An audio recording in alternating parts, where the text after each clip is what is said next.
Raj TV நேயர்கள் அனைவருக்கும் அழகிய காலை வணக்கம்.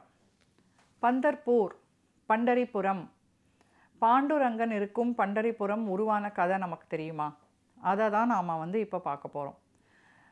ஒரு ஊரில் ரொம்ப தெய்வ பக்தி உடைய ஒரு கப்பல் இருந்தாங்க. ஆனால் அவங்களுக்கு குழந்தைகளே இல்லை. கிட்டத்தட்ட 7-8 வருடங்கள் கழித்து ஒரு ஆண் மகவு பிறக்குது. அந்த ஆண் மகவை பயங்கர செல்லத்தோடு வளர்க்குறாங்க. ஏன்னா தெய்வாதீனமாக பிறந்த குழந்தை, தெய்வ அனுகிரகத்தோடு தெய்வ அருளால் பிறந்த குழந்தை அப்படிங்கிறதுனால அந்த குழந்தைய அவங்க பயங்கரமாக செல்லம் கொடுத்து வளர்க்குறாங்க. அவன் தரையில் நடந்ததாகவே கிடையாது. அவன் அப்பாவோட தோளில் தான் சவாரி பண்ணுவான். ராத்திரி 2 மணி ஆனாலும் அவன் கேட்குறது அந்த நிமிஷம் அந்த க்ஷணம் அவனுக்கு நடக்கும். புண்டரீகன், அவன் பேர் புண்டரீகன். வளர வளர இந்த அன்பையும் பாசத்தையும் புண்டரீகன் திருப்பி கொடுத்தானா அப்பா அம்மாவுக்கு? இல்லை. அவங்கள எப்போவும் டேக் இட் ஃபார் கிராண்டட் தான். அவங்கள ஏய்ச்சான், பேசினான், திட்டினான், அவமானப்படுத்தினான். அவனுக்கு ஒரு கல்யாணத்தை பண்ணி வச்சா சரியாக போய்டும்னு நினச்சி கல்யாணம் பண்ணாங்க.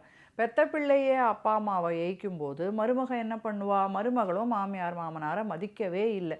தங்க ஊசியே ஆனாலும் அதை எடுத்து கண்ணில் குத்திக்கிட்டா வலிக்க தானே செய்யும். எத்தனை நாளைக்கு அப்பா அம்மா இந்த அவமானத்தையும் ஏச்சு பேச்சையும் தாங்கிட்டு இருப்பாங்க? அவங்க ஊருக்கு ஒரு பஜனை கோஷ்டி வந்தது. அந்த பஜனை கோஷ்டியோடு நாங்கள் கிளம்புறோம் அப்படின்னு சொல்லிட்டு அவங்க கிளம்பி ஊர் ஊராக இறைவன் நாமத்தை பாடிக்கிட்டு அந்த பஜனை கோஷ்டியோடவே போயிட்டாங்க. கேட்கறதுக்கு யாரும் இல்லாததுனால புண்டரீகனுடைய அட்டகாசம் எல்லை மீறி போச்சு. இப்போ தான் வீட்டில் பெரியவங்கன்னு யாராவது இருந்தால் புருஷனுடைய போக்கை கண்டிப்பாங்களேங்கிற எண்ணம் இப்போ தான் மருமகளுக்கு தெரியுது. மாமனார் மாமியாரோட அருமை இப்போ தான் புரிஞ்சுது. கேள்வி கேட்க ஆளே இல்லாததுனால சகலவிதமான கெட்ட பழக்கங்களும் புண்டரீகனுக்கு வந்தது. மலையே இருந்தாலும் உட்கார்ந்து சாப்பிட்டா அது என்ன ஆகும்? செல்வம் கரைஞ்சி போனதும் நண்பர்கள் எல்லாம் திரும்பி பார்க்காம போயிட்டாங்க.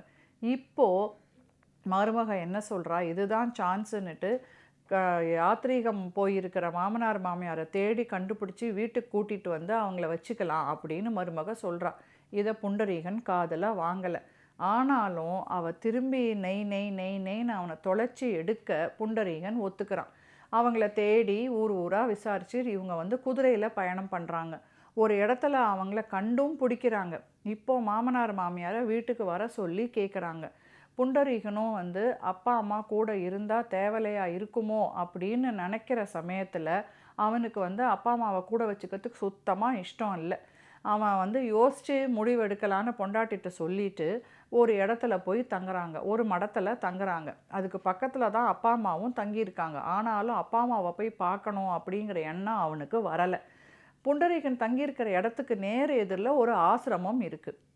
அந்த ஆசிரமத்தில் ஒரு பெரிய தபஸ்வி, ஒரு பெரிய மகாரிஷி இருக்கார். அந்த மகரிஷியோடைய தரிசனம் புண்டரீகனுக்கு கிடைக்கிறதில்ல. அப்படி ஒரு தடவை கிடைக்கும்போது புண்டரீகன் அந்த மகரிஷியை அவமானமாக பேசிடுறான்.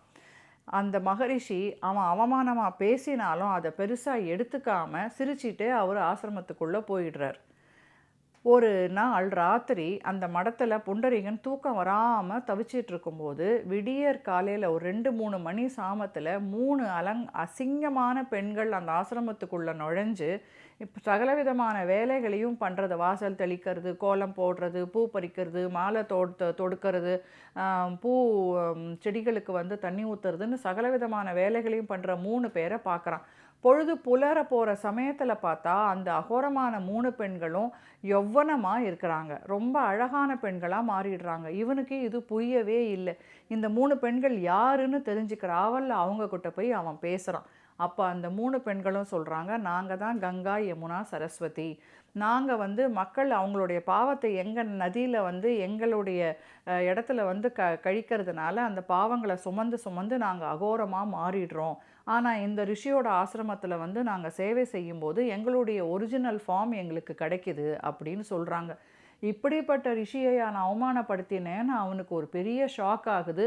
அதே பயபக்தியோடு போய் அவன் ரிஷியை வணங்குறான். அப்போ ரிஷி சொல்கிறாரு, நீ இருக்கிறதுலையே பெரிய பாவம் பண்ணினவன், நீ ஏன் என் காலில் விடுற? போய் உங்கள் அப்பா அம்மா காலில் விடு அப்படின்னு. அப்பா அம்மா காலிலையா? ஆமாம், உன்னை பெற்றவங்க இல்லைன்னா நீ இந்த உலகத்துக்கே வந்திருக்க மாட்ட. அவங்கள போய் நீ எவ்வளோ அவமானப்படுத்தியிருக்க. உனக்கு இந்த ஜென்மத்தில் நல்லது நடக்கணும்னு தோணுச்சுன்னா அப்பா அம்மா காலில் விழுன்னு ரிஷி சொல்கிறார். அவன் செஞ்ச தப்பெல்லாம் அவன் கண்ணு முன்னாடி வந்து அவங்க அப்பா அம்மா காலில் போய் விழுந்து அவங்கள வீட்டுக்கு கூட்டிகிட்டு வந்து கவனிச்சுக்கணும்னு ரொம்ப துடிக்கிறான். கூட்டிகிட்டு வரான். வர வழியில் பீமா நதி பாய்ஞ்சிட்ருக்கிற ஊரில் தங்கி அப்பா அம்மாவை வந்து வட்டியும் முதலும் சேர்த்து வச்சு அன்பு பாசத்தோட பயங்கரமாக அவன் கவனிச்சிட்ருக்கிறான். மகனே புருஷனே இப்படி கவனிக்கும்போது மருமக சும்மா இருப்பாளா? அவளும் தாங்குன்னு மாமன் மாமியை தாங்குறாங்க.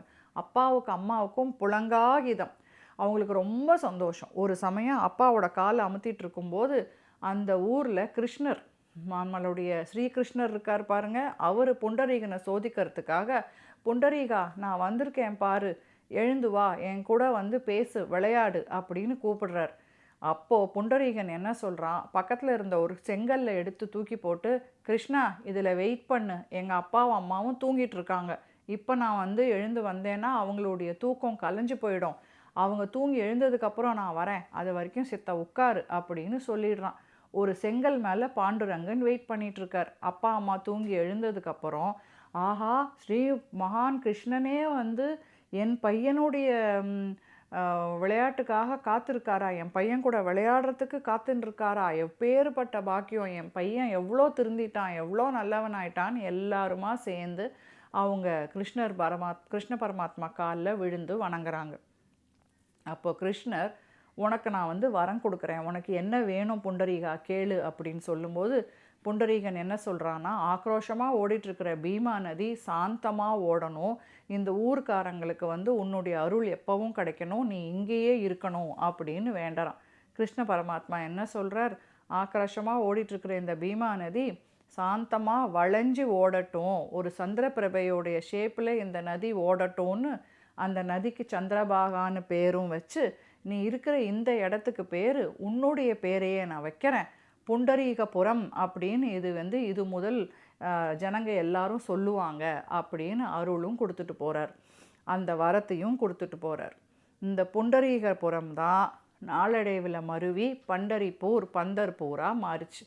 இதுலேருந்து நாம் என்ன தெரிஞ்சுக்கிறோன்னா, ஒரு கடவுள் மேலே திடமான பக்தி, திடமான நம்பிக்கை, நாம் எவ்வளோ தப்பு வேணாலும் பண்ணியிருக்கலாம் வாழ்க்கையில், ஆனால் ஒரு கட்டத்தில் திருந்தி, மனசு திருந்தி வருந்தி திடமான நம்பிக்கையோட நாம் கடவுளை வணங்குறதா இருந்தாலும், செய்கிற வேலையாக இருந்தாலும், எதுவாக இருந்தாலும் ஒரு வெறித்தனமான நம்பிக்கையோட, திடமான நம்பிக்கையோட செஞ்சோன்னா, இந்த சூரியன் சந்திரன் பூமி இருக்கிற வரைக்கும் நம்மளுடைய பெயர் பூமியில் நிலச்சி நிற்கும். மீண்டும் நாளை வேறொரு அழகிய கதையோடு உங்களை சந்திக்கிறேன். நன்றி, வணக்கம்.